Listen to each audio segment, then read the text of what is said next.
La plupart des gens croient que la richesse vient d'un coup de chance, d'une idée géniale ou d'un héritage inattendu. Mais ceux qui bâtissent des empires connaissent une autre vérité.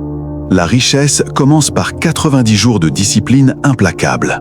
Imaginez si chaque jour était une pièce que vous pourriez investir ou gaspiller. La plupart des gens la dépensent sans réfléchir. Mais certains la placent, avec une précision chirurgicale, à l'endroit précis où les intérêts composés du temps et de la discipline multiplient la valeur de leurs décisions.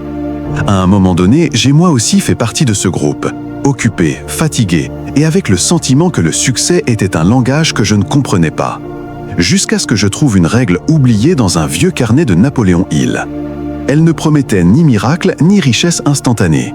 Elle disait simplement « 90 jours de concentration absolue sur une seule habitude peuvent changer votre destin ». Ce jour-là, quelque chose s'est brisé dans mon esprit et quelque chose de nouveau a commencé à se construire. La décision qui vaut plus qu'1 million. Avant toute richesse visible, il y a une décision invisible. Définir qui vous êtes à partir de ce jour. Pas celui que vous avez été, ni celui que les autres pensent de vous, mais celui que vous choisissez de devenir avec une détermination absolue. La plupart des gens remettent ce choix à plus tard, espérant avoir plus de temps, plus d'énergie ou plus de chance, comme si la vie s'arrangeait comme par magie un lundi parfait. Mais le timing parfait n'existe pas. Et en attendant, ils perdent le seul atout qu'ils ne retrouveront jamais, leur jour. L'histoire financière regorge de personnes qui ont débuté sans capital, sans études prestigieuses, sans relations, mais avec une détermination inébranlable. Napoléon Hill a découvert que c'était le schéma commun des manias qu'il a interrogés. D'abord, ils ont pris une décision, puis les ressources sont arrivées.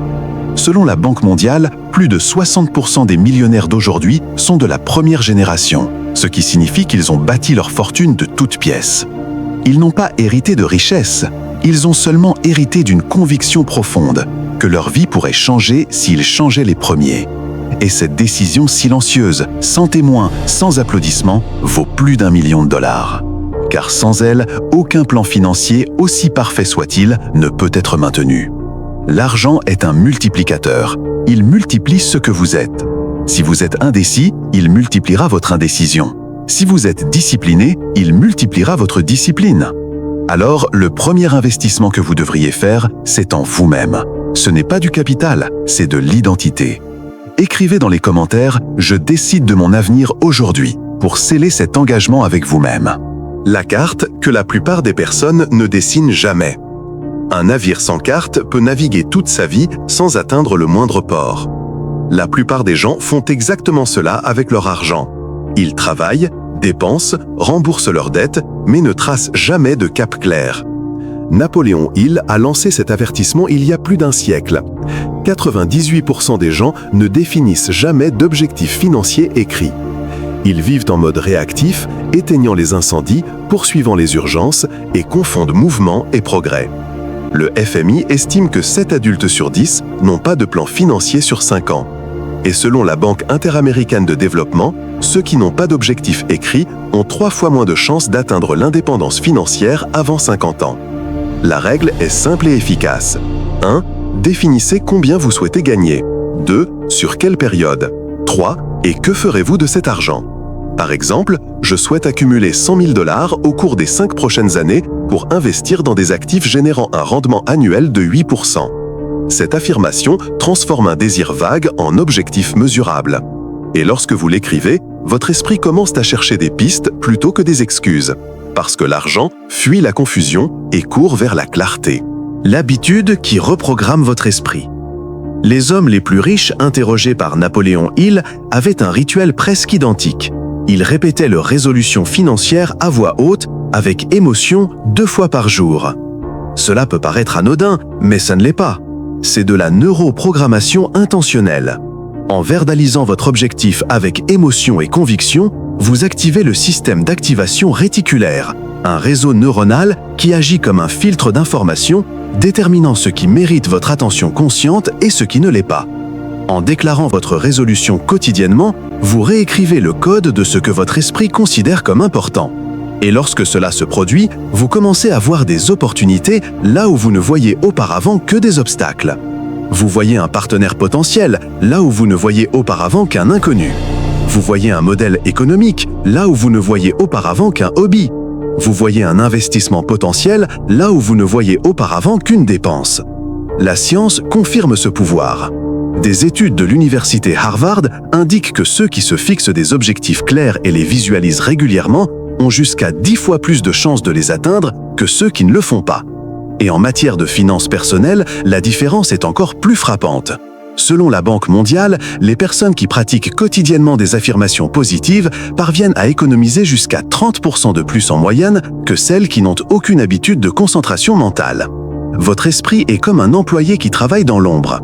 Il fera ce que vous lui répétez le plus souvent. S'il vous lui donnez des ordres confus, il créera le chaos. S'il vous lui donnez des ordres clairs, il créera de la richesse. C'est pourquoi cette habitude est plus qu'une simple curiosité. C'est le point de rupture où l'état d'esprit de rareté commence à mourir. Chaque matin et chaque soir, devant le miroir, fixez fermement votre objectif financier. Je gagnerai 100 000 $ par an et j'y parviendrai en me constituant un patrimoine qui me corresponde. Exprimez-le en écrivant dans les commentaires. J'accepte le succès et le bonheur dans ma vie, pour le graver dans votre esprit comme un ordre permanent. Le piège invisible de l'homme moderne. Le monde moderne est conçu pour vous détourner de votre concentration. Chaque notification, chaque courte vidéo, chaque série interminable est un voleur silencieux de votre ressource la plus précieuse, le temps de concentration. Et le prix à payer n'est pas seulement votre attention, c'est votre avenir financier. Chaque distraction semble innocente, mais elle a un coût caché. Le temps que vous n'avez pas investi dans votre objectif.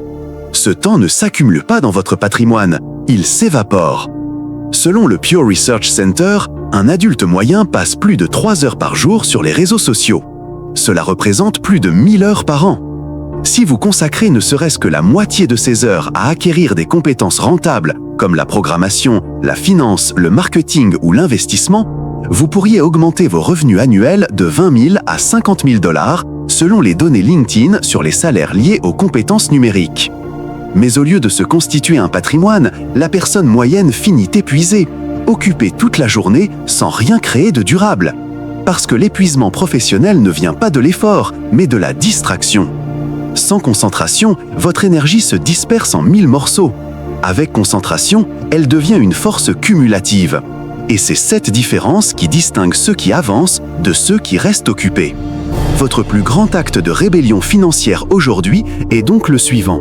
Protégez votre concentration comme de l'or, parce que c'est le cas. La phase désert. Les premiers jours de tout projet financier sont exaltants. On a l'impression de conquérir le monde. On planifie, on prend des notes et on déborde d'enthousiasme. Mais bientôt arrive la phase désertique. C'est cette période silencieuse et répétitive, sans applaudissements ni résultats visibles. L'étape où 90% abandonnent. Non pas parce que le plan a échoué, mais parce qu'il n'a pas encore eu le temps de s'épanouir. La croissance financière ne se produit pas comme une explosion soudaine, mais plutôt comme une infiltration d'eau souterraine. Invisible pendant des semaines, jusqu'au jour où elle jaillit avec force. La Harvard Business School décrit ce phénomène comme la courbe en J du succès. Pendant des mois, vos efforts semblent produire des pertes ou stagner. Mais si vous persistez suffisamment longtemps, vous atteignez un point de bascule où les résultats commencent à se multiplier rapidement. De nombreux entrepreneurs passent leurs 18 à 24 premiers mois sans aucun bénéfice net, selon les données de la Small Business Administration américaine. Cependant, ceux qui franchissent cette étape ont 70% de chances supplémentaires de créer des entreprises durables dans les 5 prochaines années. Le problème n'est pas que la richesse s'acquiert lentement. Le problème est que l'impatience pousse la plupart des gens à abandonner juste avant d'entamer la courbe ascendante. Par conséquent, la phase du désert n'est pas une punition. C'est un filtre qui sépare ceux qui ne veulent que des résultats de ceux qui sont prêts à les mériter. Le moment du petit déjeuner intérieur. Personne ne vous le dit, mais la véritable richesse commence le jour où vous cessez d'agir comme quelqu'un qui essaie de devenir riche et commencez à agir comme quelqu'un qui l'est déjà. Pour moi, c'est arrivé le 47e jour. Rien d'extraordinaire ne s'est produit extérieurement. Je n'ai pas gagné à la loterie, je n'ai pas signé de gros contrats, il n'y a pas eu de pépites. Mais intérieurement, quelque chose d'immense s'est produit.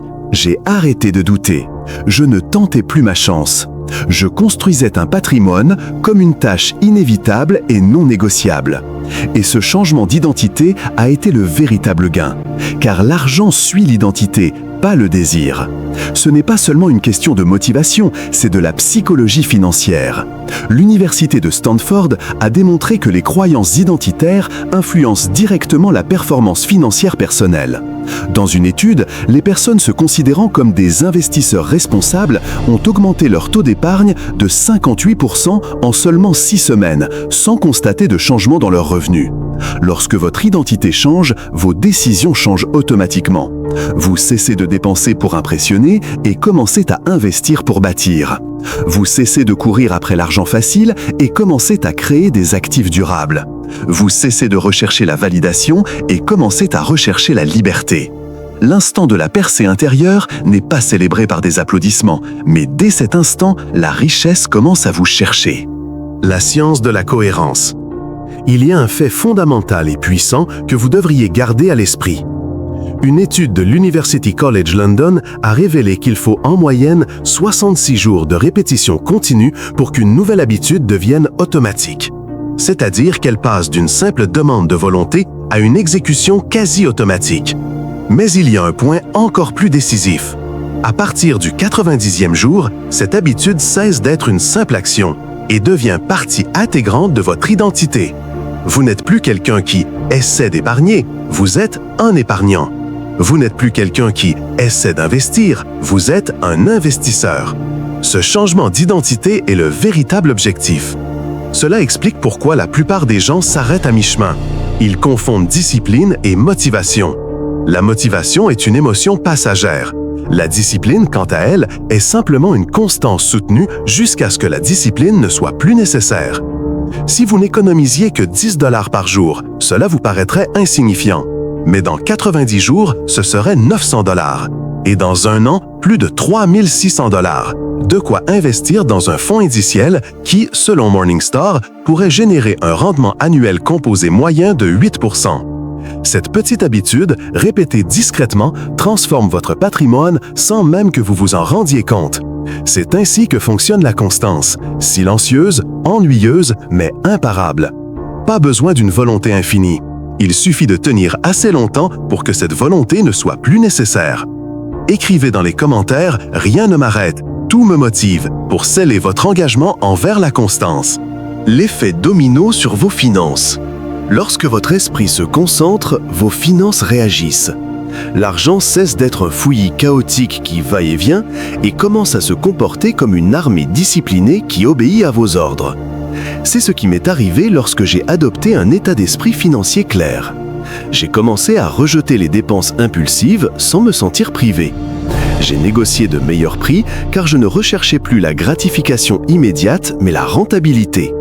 J'ai généré de nouvelles sources de revenus, non par nécessité, mais parce que mon esprit scrutait l'environnement à la recherche d'opportunités comme un radar. Éliminez le gaspillage et concentrez votre énergie sur ce qui se construit. Et lorsque l'argent cesse de fuir par négligence, il commence à s'accumuler à une vitesse surprenante. La Réserve fédérale américaine indique qu'un ménage américain moyen dépense environ 1500 $ par an en achats impulsifs. En réorientant simplement cette somme vers un investissement avec un rendement annuel composé de 10%, elle atteindrait plus de 10 000 $ en 20 ans. Le changement ne consiste pas à gagner plus, mais à arrêter de perdre sans s'en rendre compte. C'est l'essence même de l'effet domino. Une seule décision financière judicieuse déclenche une série de décisions encore plus judicieuses. Votre esprit cesse d'agir par impulsion et commence à agir délibérément. Écrivez et répétez à voix haute « J'accepte le succès, l'argent et le bonheur dans ma vie » pour vous rappeler que la clarté est aussi une forme de richesse. La transformation silencieuse. Après 90 jours, mes résultats externes ont commencé à changer. Plus de revenus, de meilleures décisions, moins de dettes inutiles. Mais ce qui m'a le plus impacté, ce n'est pas ce qui s'est passé sur mon compte en banque, c'est ce qui s'est passé dans ma tête. Plus de calme pour décider, plus de discipline pour maintenir le cap, plus de clarté pour distinguer les vraies opportunités des distractions coûteuses. L'American Psychological Association confirme ce phénomène. Lorsqu'une personne adopte de saines habitudes financières, son niveau de stress financier diminue jusqu'à 60% en moyenne. Et cette réduction du stress se traduit par de meilleures décisions, une productivité accrue et des relations plus stables. Ce que peu de gens comprennent, c'est que le véritable trésor n'est pas l'argent gagné, mais la personne que l'on devient en le gagnant. Parce que cette nouvelle personne peut reconstituer sa richesse autant de fois qu'elle le souhaite. Ce n'est plus une question de chance, cela dépend d'elle-même. Votre compte en banque peut fluctuer, mais votre état d'esprit, construit, renforcé et entraîné, c'est indestructible. La clé passe partout. Croire avant de voir. La plupart des gens veulent des preuves avant d'agir. Un revenu garanti, le partenaire idéal, un signe du destin. Mais le jeu fonctionne à l'inverse. On agit d'abord comme si on était déjà cette personne, et ensuite le monde commence à nous traiter comme tel. Ce principe est connu en psychologie sous le nom d'effet Pygmalion. Lorsque vous croyez fermement en une possibilité, vos décisions et votre langage changent de telle manière que vous finissez par la concrétiser. Ce n'est pas de la magie, c'est une causalité subtile. Une étude de l'université de Stanford a montré que les participants qui se visualisaient comme ayant réussi avant de se lancer dans un projet augmentaient leurs résultats financiers de 47% par rapport au groupe témoin qui se contentait de planifier sans le visualiser. Croire avant de voir n'est pas de l'optimisme naïf, c'est une stratégie mentale avancée. La foi n'est pas une attente passive, c'est travailler avec une telle intensité que l'univers n'a d'autre choix que de s'abandonner à votre détermination. Lorsque vous décidez de croire en premier, votre énergie devient cohérente. Vos paroles, vos actions, vos priorités et votre environnement commencent à s'harmoniser. La clé n'est pas d'avoir des preuves, c'est de devenir ces preuves.